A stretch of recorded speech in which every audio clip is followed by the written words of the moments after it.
afternoon, everyone. I'm really delighted to see such a full room of people that are interested in this debate. I am Sara Pantuliano. I am the Managing Director at the Overseas Development Institute in London, and I'm really delighted to welcome you all to this really critical discussion on eradicating gender-based violence in emergencies. I'm sure you all are acutely aware that gender-based violence is pervasive, is life-threatening. It's a health, a human rights, a protection issue. And it is really deeply exacerbated in emergencies. The EU, as one of the world's largest donors of humanitarian aid, through its Commission Director General on European Civil Protection and Humanitarian Aid Operation, DG ECHO, is actually taking the leadership on try and tackle this problem head-on, and is the lead for the call to action on protection from gender-based violence in emergencies. We will hear all about it by our esteemed guest. I'm delighted to introduce to you. We're going to be joined in a couple of minutes by our keynote speaker, the Commissioner for Humanitarian Aid and Crisis Management and the EU Ebola Coordinator, Mr. Christos Stylianides. It is a real pleasure to have Mr. Stylianides with us. The Commissioner has an illustrious leadership on all issues humanitarian, but before joining the European Parliament, he was also the government spokesperson for the Republic of Cyprus. He was a member of the House of Representatives in Cyprus, the Vice Chair of the Committee on Foreign and European Affairs, a member of the Committee on European Affairs, and so forth. Before I call Commissioner Stylianides to the podium, we're going to watch a short video on the call to action on protection from gender-based violence in emergencies. For those who need it, there is simultaneous translation, so you can listen in different languages if you wish. Vicious and unacceptable, gender-based violence is a reality of everyday life for those affected by conflict and disasters, particularly women and girls. For decades, the global community has known about the issue, but progress has been slow, and the effort lacked a common vision. In 2013, that changed with the creation of the Call to Action on Protection from Gender-Based Violence in Emergencies. At the heart of this call, a roadmap, a commitment made by all partners, ensuring that pledges translate into actions on the ground, and advancing systemic changes that transform the way we address GBV. Time-bound and measurable, the 5-year roadmap addresses 6 outcomes. 1. Every organization has the foundation it needs to advance gender equality and address GBV. 2. Strong coordination at the field level. 3. Needs assessments. 4. Consistent and dedicated funding from crisis onset. 5. Specialized GBV services. 6. GBV prevention integrated across sectors. Since its inception, leaders in humanitarian response have joined the call to action. During this time, we have increased funding for GBV programs, galvanized leaders in the call to action, and supported increased GBV programming during emergencies. But there is still more work to do. Join our shared global vision. Commit to both collective action and accountability, and to protect the most vulnerable from gender-based violence. Join us at calltoactiongbv.com.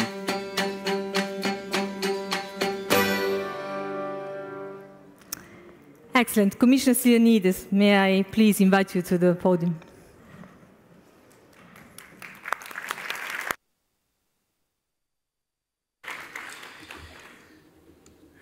Ladies and gentlemen, dear friends, dear colleagues, dear Linda, my dear friend, Dr. Mugege, thank you so much for your presence here.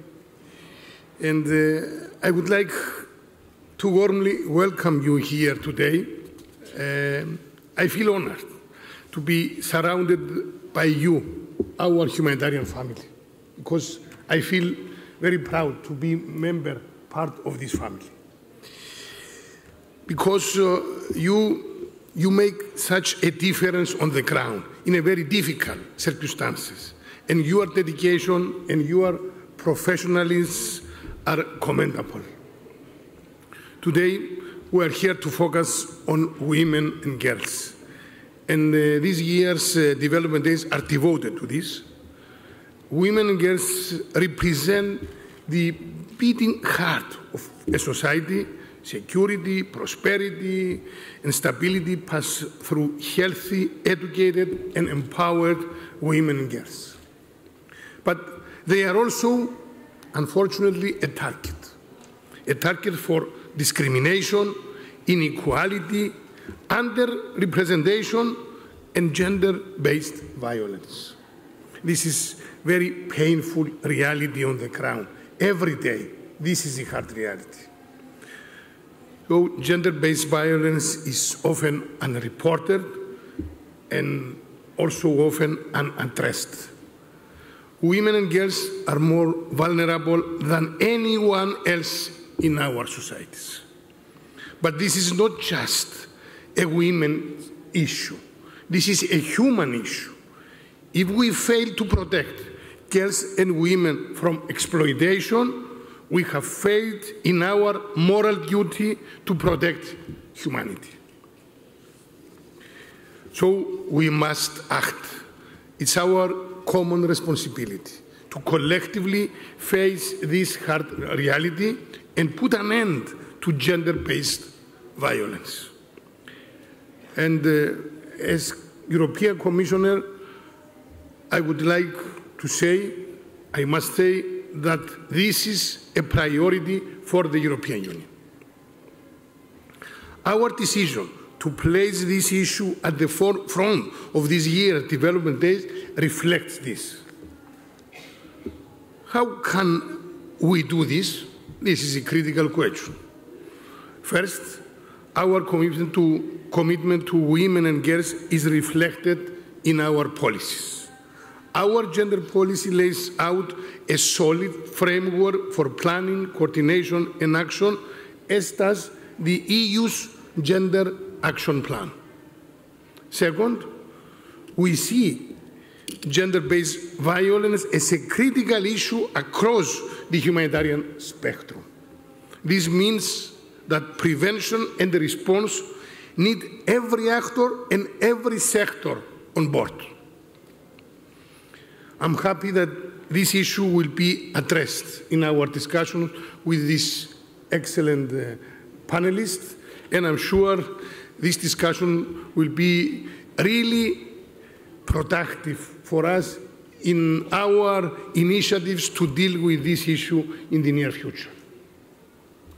Third point, we are pursuing concrete, targeted actions. Last year, we allocated 22 million euros to fight gender-based violence in Syria, Libya, South Sudan, Turkey, Chad, Bangladesh, also DRC, my dear friend. In March, I visited the Panji Hospital in Bukavu in DRC. You remember. Funded by the European Union, the stories I heard there were unbelievable, traumatic, painful. Survivors of gender-based violence are treated there, they find refuge there, and they start rebuilding their lives.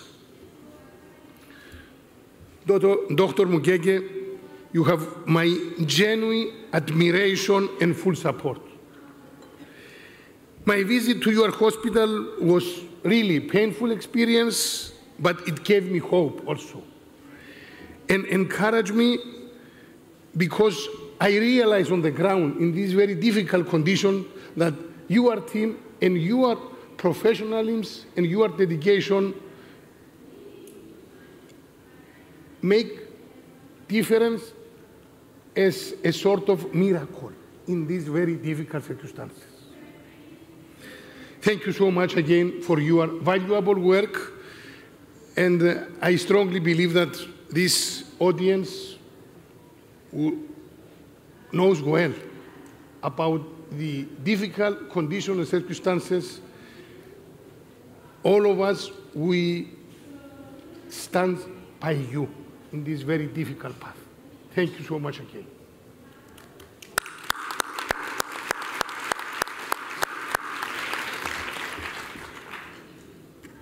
Finally, the European Union supports the development of standards and guidance for service delivery and for the management of cases of GPV, especially in remote and hard-to-reach areas. Dear friends, sexual and reproductive health services can contribute decisively in prevention and response. It must be fully integrated into primary and emergency health care. Every year, as European Union, we allocate more than 200 million euro to humanitarian health programs, which, of course, include sexual and reproductive health. Dear colleagues, putting an end to gender-based violence is a precondition to achieve gender equality. I believe that we need concrete, clear, and most important joint action. A year ago, the European Union took the leadership of the call to action on protection for GPV in emergencies. As the video already showed, our common vision is to transform the way GPV is addressed in emergencies. This is a global initiative bringing more than 70 partners together, all of us together, and I'm sure our panelists today, we have colleagues for the International Rescue Committee, the World Food Programs, partners in the call to action. Thank you so much for your participation. And during our chairmanship, we want to achieve concrete 4 specific results.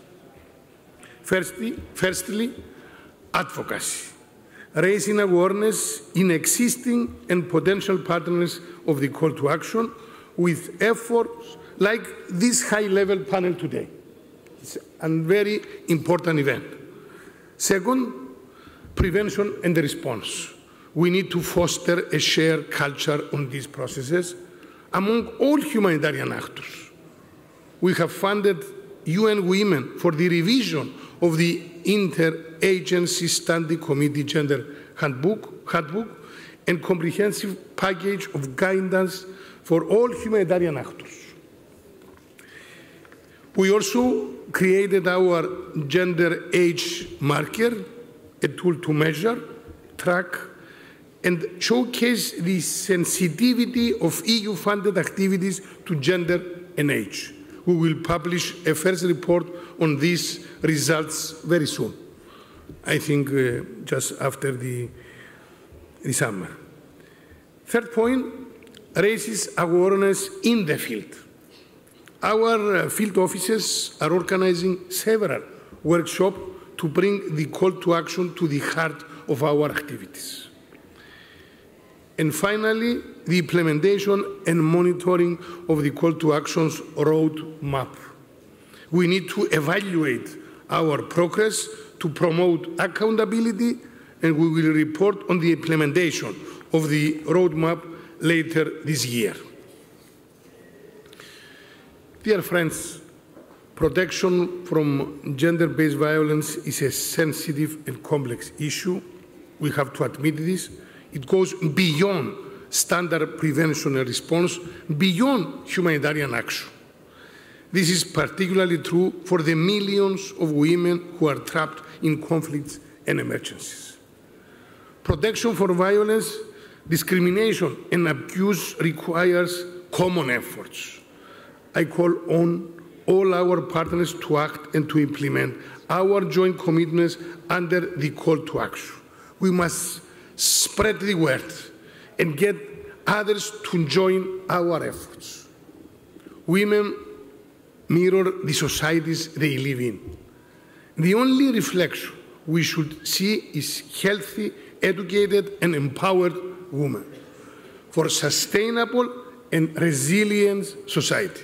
I remember in my visit in many African countries and with my dear friend and dear colleague, Linda Makeva, We always agreed on this. There is no resilience, there is no resilient activities without women. The women remains the most important pillar in any resilient activities. So we need women to play a leading role, their rightful place in peace and development. Gender-based violence must have no place in the world. This is our slogan, and we have to continue our common effort. Thank you so much for your attention.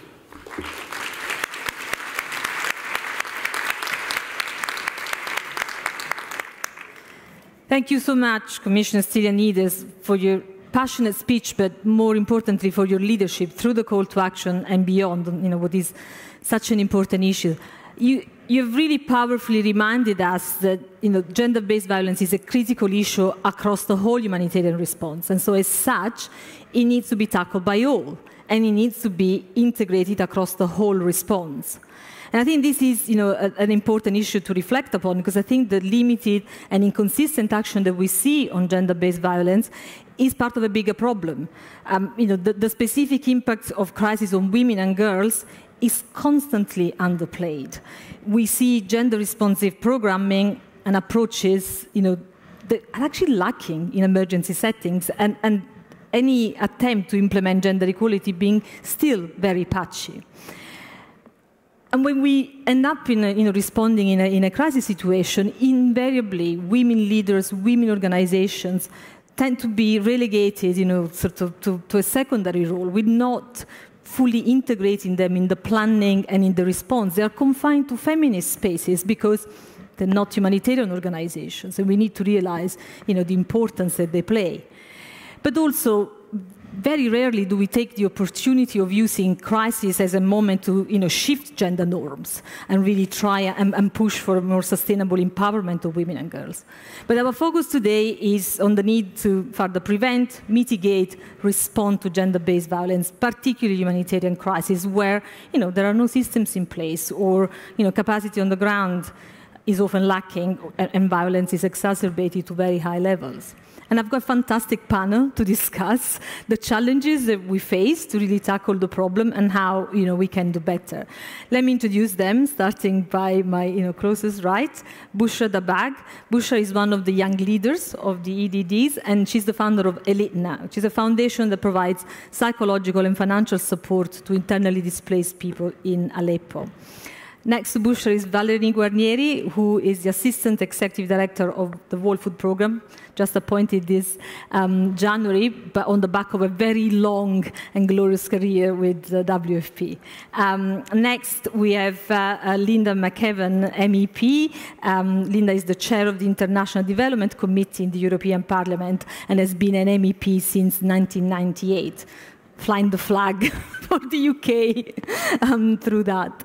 And we've already heard a lot about Dr. Denis Mukwege through the Commissioner. He's really a world-renowned gynecological surgeon and a founder and medical director of Panzi Hospital in Bukavu in the Democratic Republic of Congo. He has been celebrated for his achievements worldwide, and is an inspiration to us all that work in the sector.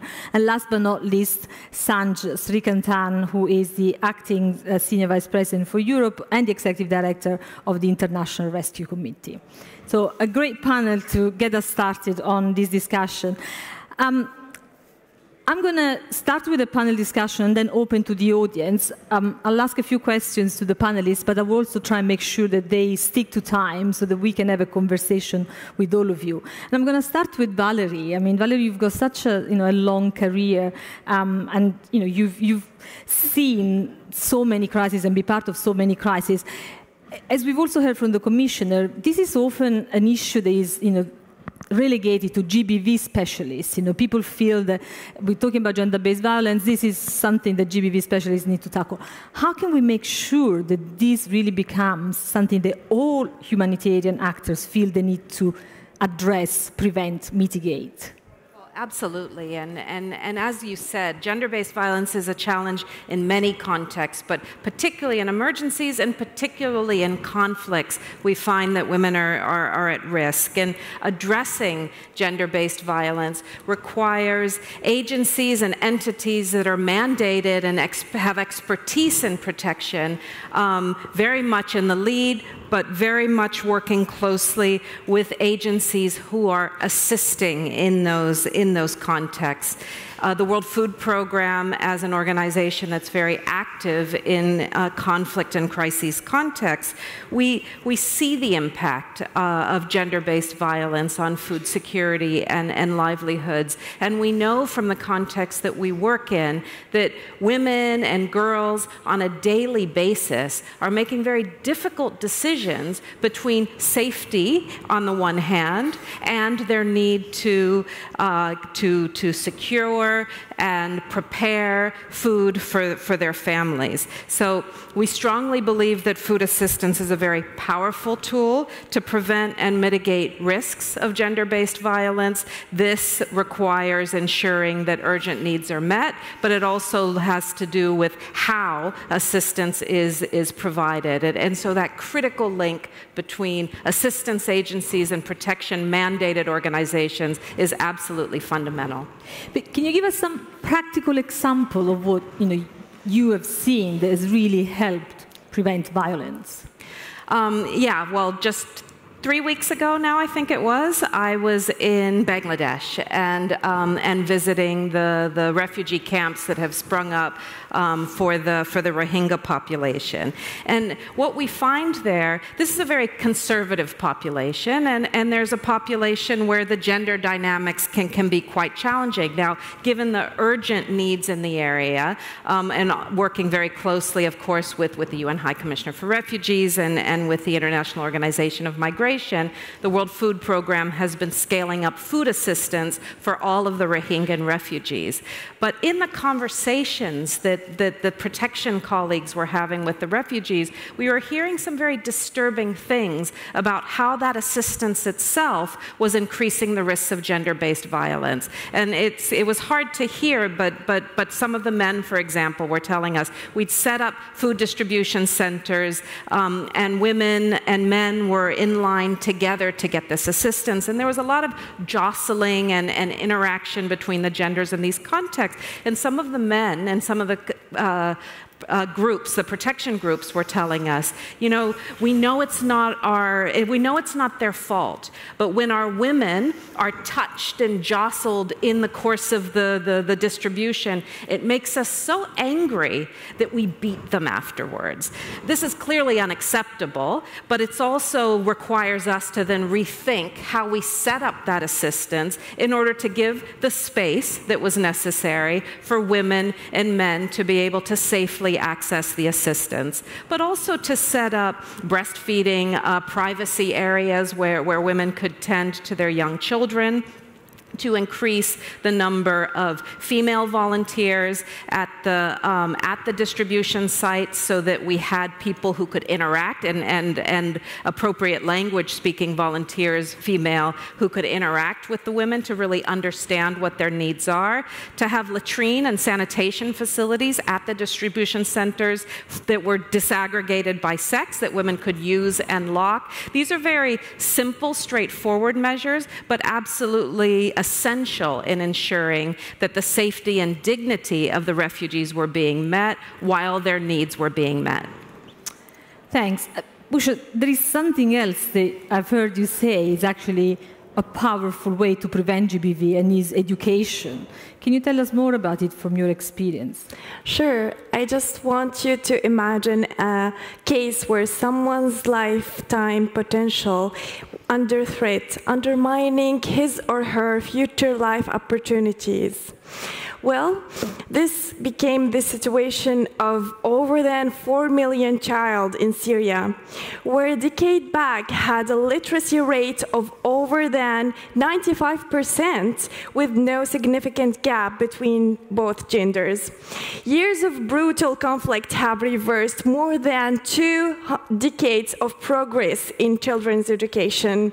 Schools have been destroyed, damaged, used for military purposes or turned into shelters for displaced people.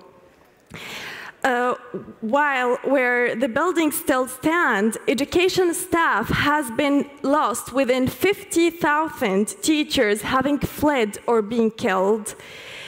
And yet, the economical situation with the dangerous environment and the lack of income-generating opportunities, families were forced to push education down their list of priorities.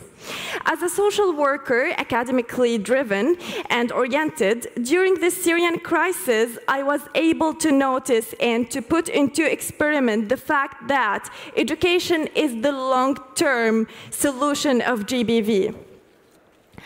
While working with the internally displaced orphan females in Aleppo, whom had to drop their education for 3 years during war and become highly prone of gender-based violence, our challenges was to provide those vulnerable group of females with catch-up courses to follow up their peers and to go back to normal schools. Now, 3 years later, some of those girls became financially independent and empowered while pursuing their tertiary education at universities. Education is a vehicle to end violence against women and a tool to empower women and girls to know more about their rights and responsibilities and to know more about gender-based violence and how to access gender-based violence services when needed. Although security responses are important for gender-based violence, yet not sufficient to tackle the main underlying conditions that breed violence. This was clearly noticed when my organization and I worked at one of the school shelters in Aleppo, when we were able to teach the dropped out of school children and provide them with catch-up classes and awareness lectures and workshops. We figured by practical notice that a soft power like education was the flame of hope, reducing GBV and giving females more confident through empowering and raising awareness of both boys and girls. To cope with the continuous shocks that were happening in Syria, especially with a special case of the Syrian conflict, which is still on, a lost generation will lead for more GBV. I believe that everyone in this room agrees with me. So, when emergencies last for a long time, in some cases, international NGOs tend to respond urgently without taking into consideration the long-term solutions. So, in my opinion, that if we pushed more organizations into provide young females and males with education, they will be armed to face gender-based violence, which wasn't really hardly exist in a country like Syria, and it was meant to have it now during the crisis situation. Thank you. That's really powerful. I think that deserves an applause. Look, Bushra, you've got a lot of, pretty powerful people in this audience, donors, humanitarian organizations on the ground. What's your message to them?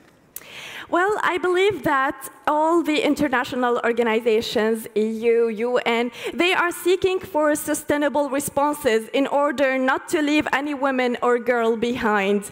I really appreciate the job that was done, but I would like to drag your attention to a point that we cannot overemphasize the fact that one size doesn't fit all.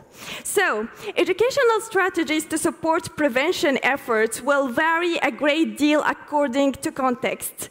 Not all crises are the same, not all crises last the same amount of time, and not all communities are the same. They all differ. So we need to take into consideration the environment while developing educational trainings to prevent gender-based violence.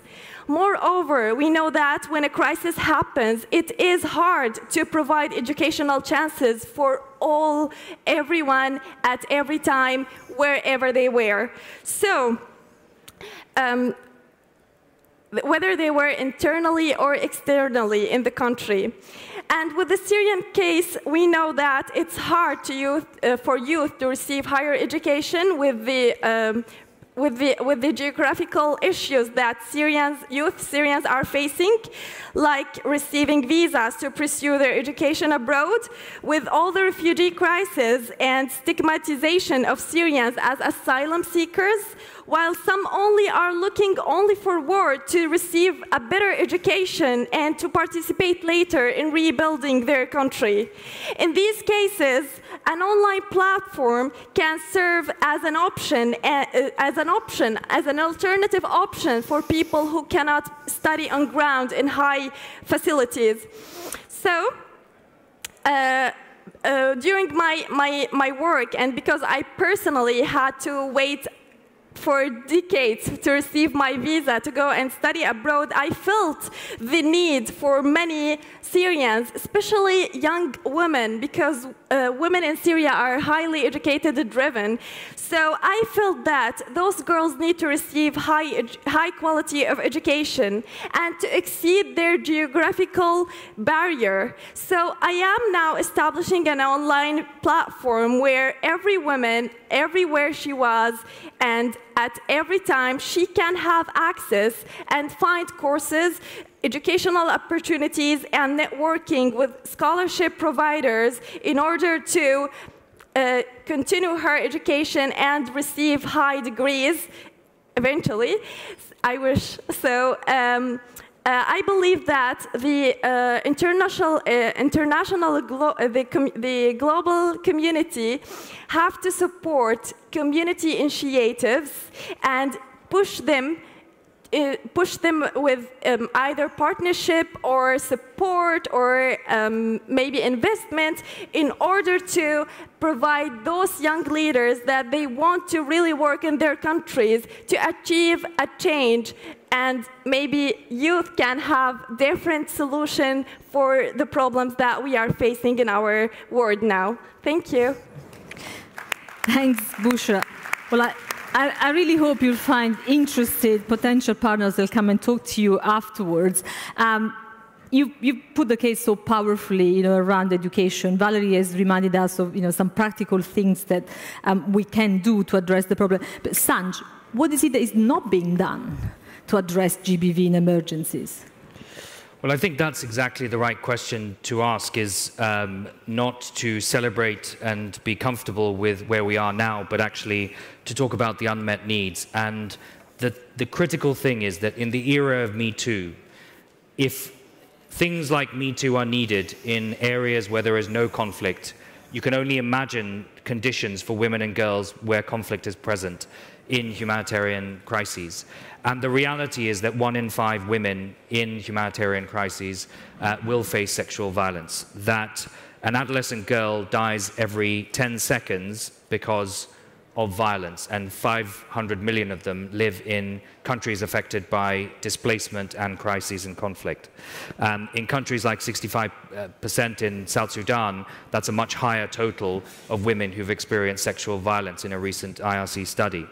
And no matter how long I've worked in this sector, I am always shocked by the new experience of violence against women and girls in emergencies. And the most profound experience for me was in the Ebola response in Liberia, dealing with the case of a woman receiving treatment in an Ebola treatment unit, suffering and hemorrhaging, who was sexually assaulted in that location. And so when we say we need the evidence before we respond to sexual violence or violence against women and girls in emergencies, we are making excuses for ourselves. It is in every single crisis, in every single emergency you can imagine.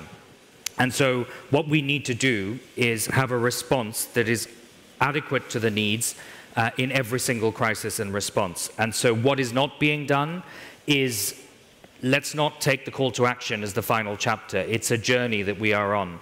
The call to action has given us the tools. It has told us what the quality response looks like. It has given us methods for teaching and mainstreaming the learning from GBV practitioners. but we are not doing all of these things in all contexts. And the Commissioner's comments around funding are welcome, and ECHO's leadership is very welcome, but it's not just about funding, although that is one issue I'll come on to. It's about everyone taking this seriously, not just those with protection in their title or women in their title or making this a women's issue. It is about mainstreaming it. It is about all practitioners in the humanitarian crisis knowing what's needed. And yes, that does take funding and knowledge that needs to be passed on. It's also an acknowledgement that it's not just a development issue that can wait till after the crisis. It's an hours issue. It's 24 hours in order to address internal hemorrhaging and injuries as a result of sexual violence. It's 72 hours to address and prevent HIV transmission. It's 5 days to prevent unwanted pregnancies. Those sort of timelines are what we're dealing with in humanitarian crises, but it needs a response immediately, and it needs a response that's more than, even after call to action, that is on average about 0.5% of UN appeals going to address gender-based violence. And what we need to hear is that it isn't that GBV isn't a priority, but that there are other higher priorities. Not when we see that women and girls are at least 50% of any typical displaced population. They're not a minority, and we should stop talking about them in that sense. And we also need to stop talking about them in a sort of sector-specific, that's a women's protection issue. It's an issue that affects all areas and sectors, and where we are not seeing enough action is in response in other areas and sectors such as WASH, etc., the importance of addressing this. And lastly, is something that's already been said, but it needs to be a long-term response. It's just not something that we do in emergencies, but something that we need to sustain. So what that means is we need to fund longer, and we also need to fund local. If we're going to change root causes, we need to change the patriarchy that underlies that violence. And that means funding local organizations, as already been said by Bushra and others, but also the kind of funding needs to be not just for that emergency response, otherwise we will keep funding emergency response rather than addressing the underlying causes. And part of that is we very much welcome the Commissioner's announcement on education emergencies and Bushra's comments. Education is a critical part of that in terms of changing attitudes of men and boys, but also setting up women and girls for success, which means if we're not addressing the violence, how can we expect them to participate in education, but also making that education relevant to them, especially when so many adolescent girls, 500 million, live in contexts where they're exposed to this kind of violence. So you've emphasized, as Bushra has done as well, and the Commission before, how important it is to really tailor the response, make it specific to the context. And this is something that we're proverbially bad at doing in the humanitarian sector, let's face it. You also said, each crisis is different, and we're always learning from the last crisis. We've already heard from Valerie, what a big issue GBV is in the case of the Rohingya refugee crisis. How is your organization tailoring the response in that case? Well, the Rohingya response is a classic example where something I've heard someone say to me before, that women and girls are not vulnerable, but they are put into vulnerable situations. And I think the Rohingya crisis really typifies that some of the things we are seeing really take us back in time in terms of GBV and the kind of response that is not happening and we thought we would never see again. So what am I talking about? We're talking about latrines that are shared, not well lit, doors that are not lockable, where we expose women and girls to unnecessary risk of harm. It's also about what their needs are in terms of reproductive health, in terms of psychosocial counseling, in terms of preventing human trafficking. These are all the things that we are seeing in this crisis. And regardless of how long of a response we are talking about in the case of the Rohingya, we need to plan for a protracted crisis, because that's the mistake every single time, is to think that surely this will stop when they go back, and hopefully that will happen soon. And therefore, a women and girls response is not needed today. The reality for IRC is that we take it seriously before it even gets reported, because we know what is going to come out. And so that means that for us, 40 centers that are providing sexual and reproductive health services as well as psychosocial support is necessary to address the needs of 14,000 girls in the next 6 months. But the response calls for something more. It's over 1 million that are displaced now in that context. And the scale of the response doesn't match the scale of the need. The Rohingya response is not unique in that those kind of needs we see in every crisis, but what frightens me about the Rohingya response is that it shows that in spite of the call to action, in spite of our commitments in this room, we still make mistakes in the field in terms of response and implementation that could be corrected through some simple steps. Thanks, Sanj. Dr. Dennis, you've established Pansy Hospital, I think, 20 years ago, and have helped more than 50,000 survivors of sexual violence in the DRC. You have a lot of experience.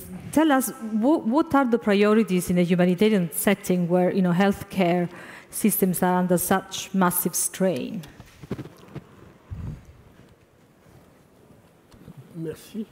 No, it's much more of a moral and ethical issue than to make it it's a priority when you have to look after patients in situations of crisis. And I wonder, how can a doctor decide? That's a question often asked. How can the doctor decide when the supplies are not unlimited? How do you make the choice as to who should benefit and who should not benefit from care at a time of crisis? And you have not only people coming along with limbs missing because they've stood on a landmine, but there are people in a state of severe malnutrition as well. You have various different types of pathologies that arrive and that are all related to the crisis situation. So in that sort of situation, it's always difficult to know how to decide where priorities lie, who should be treated and who shouldn't, or who should get the supplies. Well, at the hospital in Pansy, there was a time we were focusing on the care of mothers and mortality. But as a priority, we had established looking after women who were the victims of sexual crimes and, of course, the children from these crimes. And we had to devote our very limited resources. But sometimes the women themselves are not involved in the conflict, but they are the ones, the women and the children, who are the ones who pay the highest price when there is a conflict. They're the ones most affected. So this is a factor when we decided that women must absolutely be looked after in these circumstances. And the second reason for this priority is this wicked destruction. I mean, if you have somebody who's at home, a woman at home with her children, and people come in, they break in, they rape her, and then after they've raped her, they then destroy her genital area. It's totally unacceptable. It's revolting. And so when you have a patient arriving in this state at the hospital, there's both the human side of it, there's also the medical side of it, but there's also a feeling of responsibility. Because we do look after everyone, but when there is a 6-month-old baby that has been abused and genital areas destroyed because of these men, and we only have one anesthesia, one little capsule of anesthesia for an operation, we have to operate on the baby, the little girl. And if we don't, what will these children say when they're 20, 30 years old? And this leads us to think about all the suffering that women have to face. But very often, apart from all of this, sometimes we must realize that we think about specifics. When you treat victims of sexual violence, we're treating the spectacular, what I call the spectacular, the physical side. Sometimes we completely overlook all the other dimensions involved, and we forget to take into account the person as a whole. Now, our experience at Pansy has shown that it is not just a matter of the physical. The person has to be taken as a whole. And if you don't treat the person as a whole, then the results will not lead to positive results for the person to become independent and able to look after themselves. And this is why when the victim arrives, you have to look at all the other dimensions, the psychological, the socio-economic, the woman's autonomy, that will give her the strength to be able to go back to her community, to become part of the society, not to become dependent on others. Women have to know what their rights are, because this is what will help women not to give up. Just to give up. They need to know what their rights are, vis-a-vis the rapists as well. And with knowing their rights, we'll be able to reach a situation in which we're giving women the tools, not just treating them for the diseases or the injuries, but giving them the tools to survive in a hostile society. And very often, when we establish priorities, we look at compensation, and very often when we ask for compensation, we try to advocate for compensation. Very often we're told no, and then the women leave. They're operated on without any compensation for the injuries to which they're subjected. And I think some people feel this is a secondary priority, but sometimes I have seen women, experts have asked them, what would you like as compensation? And the only thing that they want is for the President of the Republic to apologize to them for not having protected them. Because in our society, some people are not able to respect women and don't even want to listen to them. So I think it is very, very important to take things right the way through, to push us all the way through. And I consider this also to be a form of compensation, reparation. And even those who say it's not a priority, we must, obviously the most urgent things have to be tackled, but we have to recognize the suffering of the people. And they want apologies vis-a-vis their injuries. And I think that's their right. It's a right of women to receive this and to receive this compensation. And it is our duty and right to respond to these rights when we haven't been able to protect them. The suffering you describe is unimaginable. It's heart-wrenching. And you stress how important it is to have these medical services that can help women, feel somehow, overcome, help, sort of move beyond with their lives. But what can international partners really concretely do to increase the quality and their accessibility of sort of medical services, medical facilities for survivors of gender-based violence?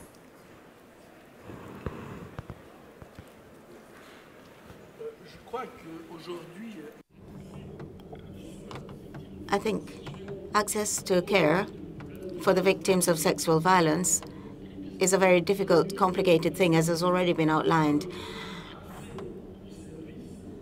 As you can well imagine, to provide access for the victims of sexual violence, you have to increase the number of clinics and services, places where the women can receive the care. In our experience, we realized very early on that we don't know where or when rape takes place. So you cannot have specialists in all hospitals and all clinics, have experts who deal with victims of sexual violence absolutely everywhere. But it was said you only have 72 hours to be able to HIV and pregnancy. If the woman comes in too late, or we intervene too late, then those preventive measures cannot be applied. Now, to have teams and equipment and material everywhere where you have health services, for the time being, particularly in emergency situations, crises, it is really an extremely difficult challenge. Just to give you an example, the prophylaxis exposure team, PEP team, if you can put it in centers where women have preventive measures against STDs and pregnancies. So we do awareness raising among the women.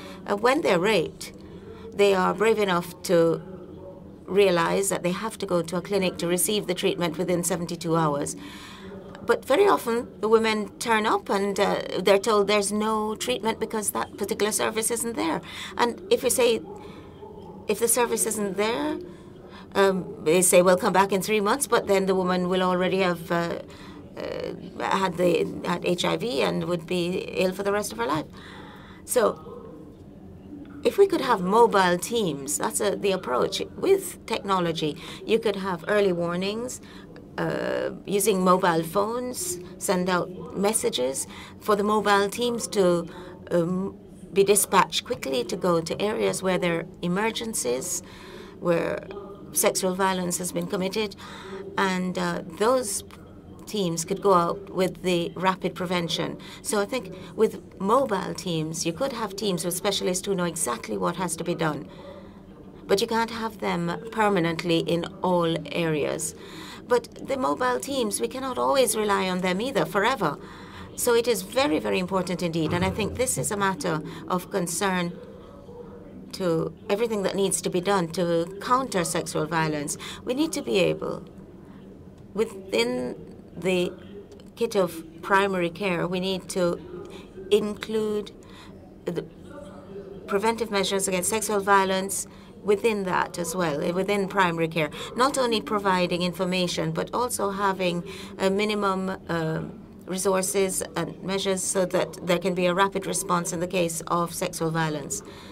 And then also mental health at grassroots level as well. I think this is very important indeed. A woman would never be able to struggle for herself following rape if she hasn't been properly cared for and treated.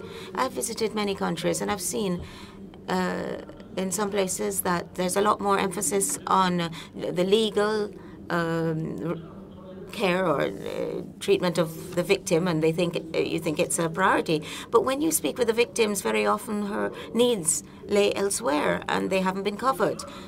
Or sometimes the emphasis on the medical side. But the woman is suffering so much that she wants a community to be able to recognize her suffering and to apologize to her because of this suffering. So the care for the victims of sexual violence have to include the primary care level so that it will make everything more accessible. And I think that is up to the states, governments, with bilateral cooperation to be able to solve this problem. Across really clearly from what you say, what Bushra said, all the panelists, really how critical it is to see the response to GBV as integral to all parts of humanitarian response and not as an isolated issue. We're hearing the importance of education, of health, of the services we provide more broadly.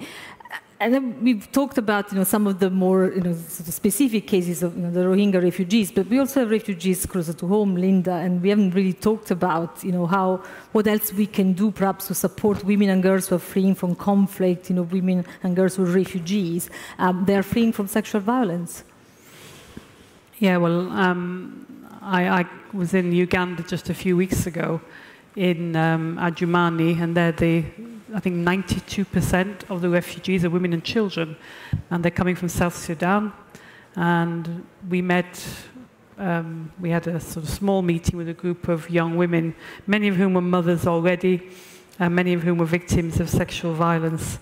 And what was interesting was they were getting some counseling, and they were getting some support. But as we heard a few moments ago from Bushra, one thing they also asked very clearly was to go back into education. That was one of the biggest demands. They said they had never, because of the continuing war and conflict in South Sudan, they never finished their schooling. Now the EU was supporting them there were some very practical projects like helping them to farm goats, making livelihoods. But they were still very, very young. They were 14, 15 years old, these mothers, and they wanted to go to school. And one thing that's missing in our emergency response is education. I know that we're putting more money in now, and in several countries I've seen recently, we have more bums on seats in schools, but in reality, one teacher told me in Uganda, it's crowd control. 150 children in the classroom in the morning from local children, 150 kids from South Sudan in the classroom in the afternoon. How can the teacher teach? So we have to be a little bit honest about it as well and look at the quality of what we're doing, not just the numbers. So those kind of very practical responses that Dr. Mukwege spoke about and Sanj spoke about, I think should have priority. And then there are funding issues.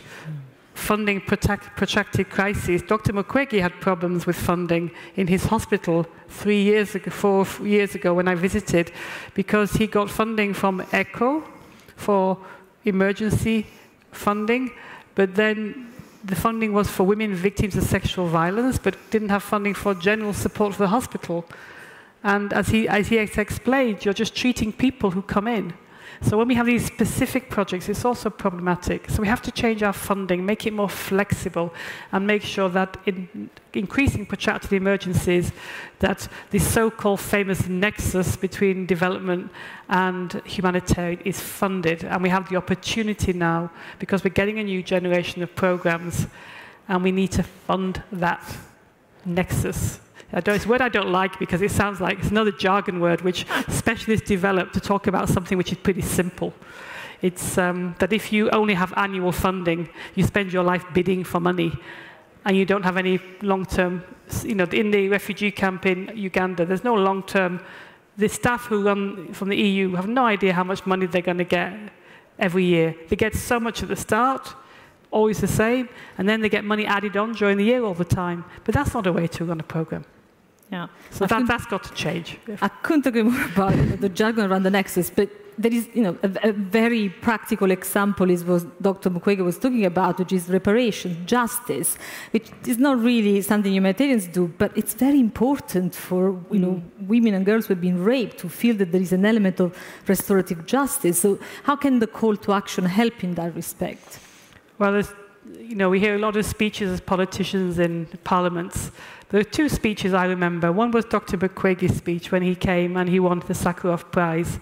And he spoke then about this 6-year-old baby girl he treated. And I can remember my colleagues were crying when he was speaking about this. And he spoke as well about the need for justice. And then the following year, we gave the Sakharov Prize to 2 young women, Yazidi women, who at the time we gave the prize were only 18 and 19. And they told the story in our plenary. And Lamia Haji Bajar, she told the story how the Daesh came to her village. They separated the women, children, the men. They killed all the older women who had no market value. They took the young women. She was sold 4 times into slavery in a marketplace.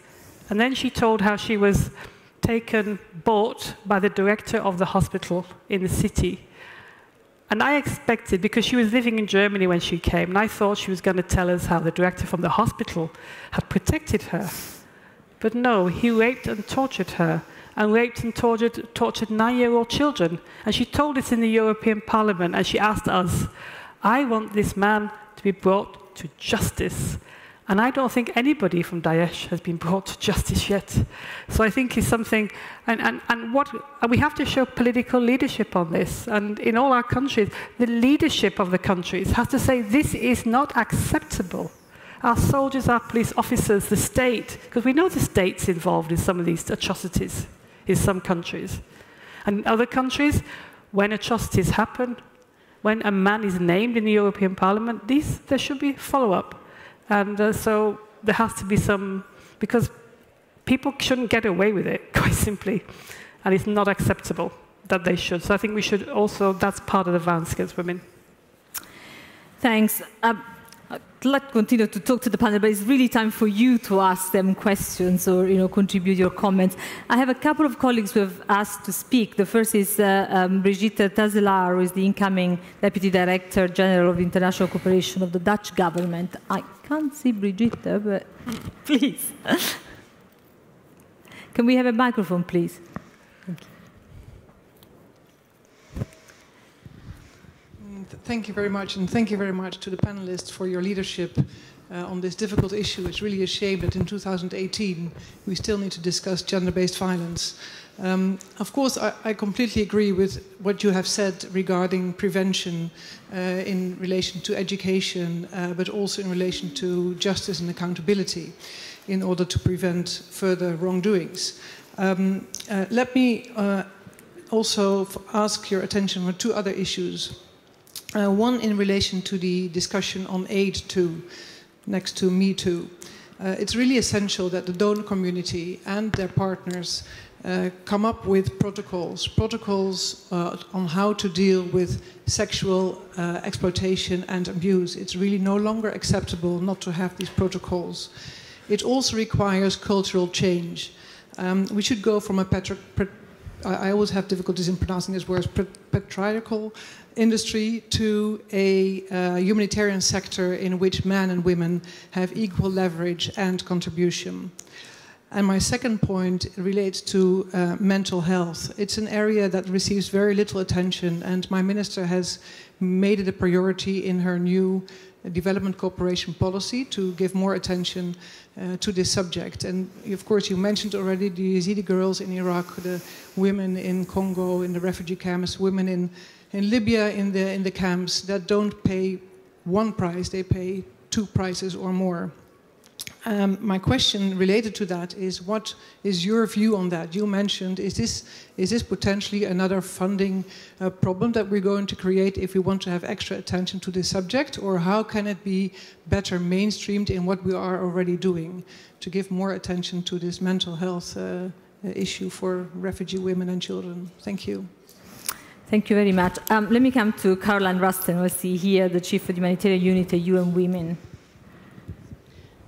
Yes, thank you for this. And first of all, thank you to the EU for taking the leadership in the call to action. That's very much appreciated. And also to the panel for really, really interesting interventions. It's been fascinating listening to you.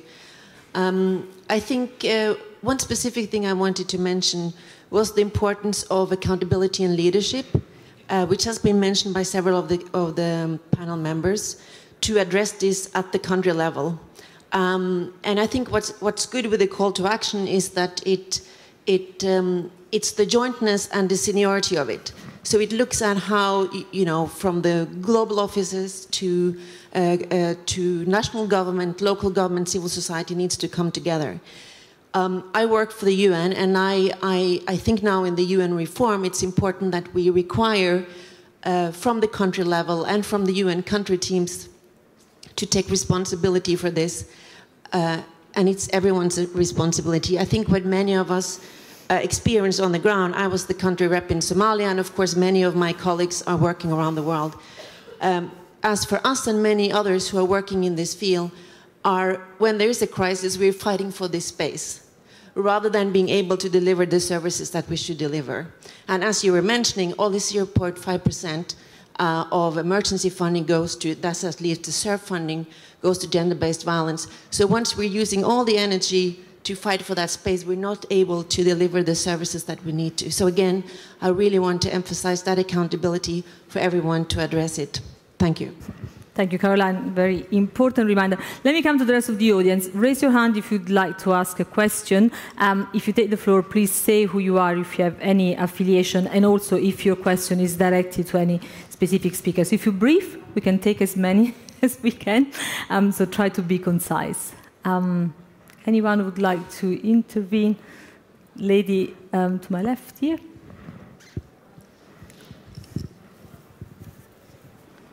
Merci. Thank you very much. My name is Marina Welchgur. I'm from Bukavu. In the past, we worked on the same issues with rape survivors.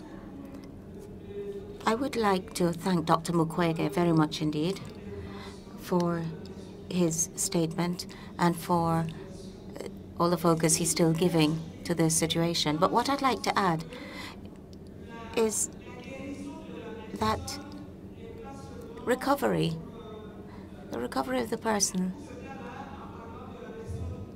in these situations, it's not just speaking of the person as a whole, but it also involves relations in the family and in the community that the survivor is going back to. So the focus should also be on those who are afraid of others looking at her, feeling that others are pointing the fingers at her. And this is something that should be taken up as a national concern.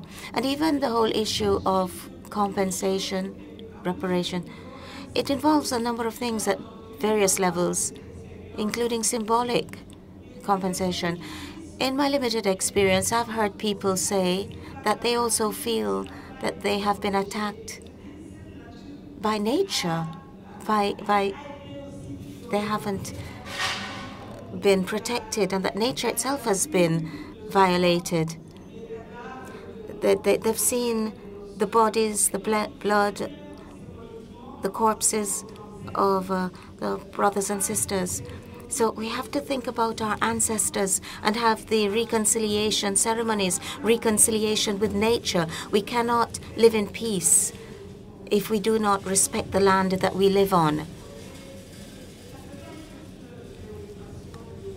And this cannot be dealt with by just one person or a small group of people. It has to be a major general concern in the country. Thank you. I can't really see the lady at the back there. Thanks. This has been a really enlightening panel. My name is Susan Papp. I'm the Managing Director of Policy and Advocacy at Women Deliver. And I wanted to ask and delve a little bit more deeply into something that someone said around women's groups not being seen as legitimate, and what your advice to a women's organization like Women Deliver and other organizations that we work with would be to make sure that women's voices and women's groups are seen as legitimate actors in this space. That was actually me, but I'll see if one of the panelists will address the question. Any more questions from the floor? No. Okay, let's start with that. So we had a couple of questions and comments from Brigitte and Caroline. I think, Linda, one was addressed to you about how we're going to address mental health, whether it's going to be another funding silo, or we can bring that more into the mainstream of what we're trying to address. But of course, others can feel free to address the question as well. And then there was a comment that was particularly for Dr. Mukwege on the community, if you want, the importance of this symbolic reconciliation with the whole community and the value of that. But I'll see who else wants to address also the question about the women groups and how they can be seen as legitimate actors in this space. Linda, should we start with you on the mental health? I think it's on the question of mental health justice, funding streams. I think it's probably not healthy to keep ring-fencing bits of money for bits of things, because as Dr. Mukwege said, he's a doctor, he runs a hospital. Otherwise, he's deciding where to spend, this money is for this kind of person to get the anesthetic. What if the other person comes in 5 minutes later? I don't think we can fund emergency situations like that. I mean, you're the practitioners on the ground, and we really need your advice. We're going to now be doing new programs, new legislation. I keep getting told there are barriers to efficiency on the ground, barriers that stop people spending money in the right way. I think we should treat mental health, we should do justice, we should treat people as whole people. And there are several levels where we should give support. I suppose you're saying, what about priorities? So this will be the argument.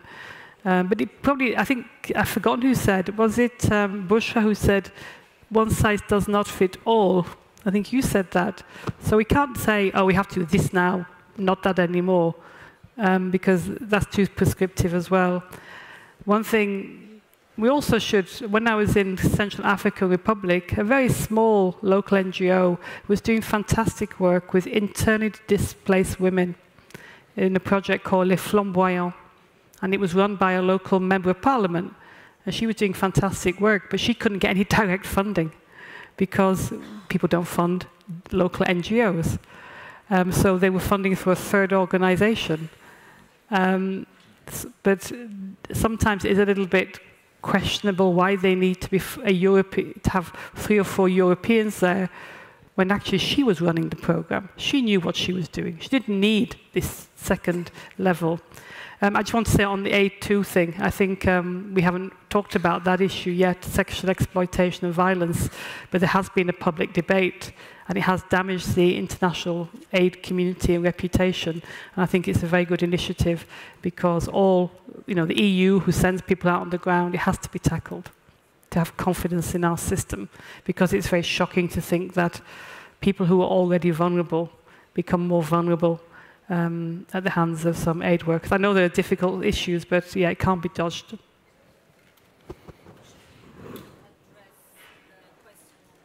I think my back is gone. On the women organizations and the legitimacy that often is not conferred to them because they're not seen as proper humanitarian responders. Yeah, as I already said, sometimes the community needs are not always as are put in the agenda. So sometimes the investment really goes to only the urgent response, while the community itself can create initiatives that address the problems that the society is really facing. So I know that there might be some of policy issues in order that funding the local NGOs, but sometimes it's not only about funding, sometimes it's only about support, or to collaborate with those NGOs in order to address the challenges that the society is facing. Saj, I think you were trying to come in. No, I agree really with the comments that have been said, and I think a couple of things I would note is that for me, a quality response really absorbs some of the things that we've heard from the floor. Responses have to be integrated. So when we're talking about 0.5% going to gender-based violence, we shouldn't just put that in a silo and say that's what women's groups can work on because that's a women's issue. That's not how it works. Women's groups are there to address everything, and there needs to be more women mainstreamed into every discussion that we have. A really crude example I was giving to Sarah before that someone mentioned to me was when they designed the Apple AirPods, they can't have had a woman or anyone thinking about women in the room because they're really hard to wear with earrings, right? I mean, that's a really simple, trivial example. In humanitarian response, that problem is multiplied where male-dominated decision-making results in the wrong kind of response, except when you have violence against women and girls on the agenda. But actually, we need to think about it in education. We need to think about it in health. We need to think about it in every area. And so as much as we need donors to think about integrated long-term responses, not just funding women and girls and violence against women and girls, but integrating into everything else, implementers like IRC, like many on the panel, need to provide those integrated services as well and not think of it in a sectoral silo. I think the second point I would say is that funding needs to be long-term. You can't have an increased chance of survival if you've been raped because you were raped early in the funding cycle. And I'm sorry, but that grant just ended, and I have to wait till we get funding for the next one. It sounds brutal to say, but in some cases, funding is interrupted because it's short-term, and we need to wait for when it continues, and that's not acceptable either. And the third thing I would say is that when we think about who is responding and how they're responding, we do need to address the localization issue and the fact that when it goes through multiple channels, INGOs like IRC, and doesn't get close enough and quick enough to who is actually responding in a crisis, that's unacceptable. We have to add value, or we need to step aside and ensure that those who can get there quickest can respond the quickest. And the benefit is also that they will stay and deliver on the ground long after that crisis, long after an INGO might leave, and they will start to address and work with communities to address the patriarchy question, to address the root causes, working with both men and boys and women and girls.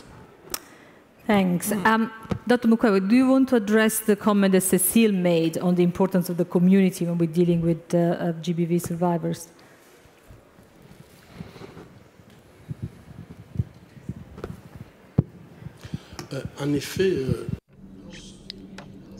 Indeed, when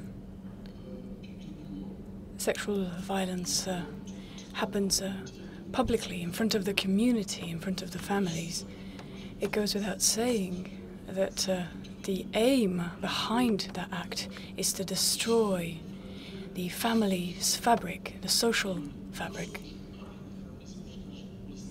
So when I talk about the holistic approach to all of this, I think that it needs to be done in such a way so as the patient's whole needs are taken into account.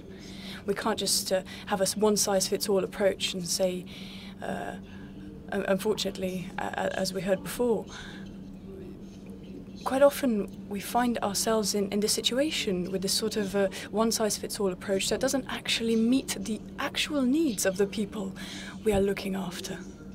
So when we are faced with these brutal acts and we have to deal with it, the act itself has happened not just to undermine the victim, but also to plunge society into an incapacity of reacting. So any type of aid, any type of care has to meet all of those requirements. So, for example, when women, as I say, require this compensation, it's the idea that society needs to step in and say, you are right, and it's them who are the perpetrators, and when it comes into the respect for nature, it's got to do with traditions and culture. Some things have to be left behind, other things perhaps need to be rethought. There are certain traditions where it says that a woman who has been raped is no longer a woman, and the act of raping her is to delete her, to erase her, to stop her from carrying on with her life. So if we want to deal with that, we need to be able to do away with that.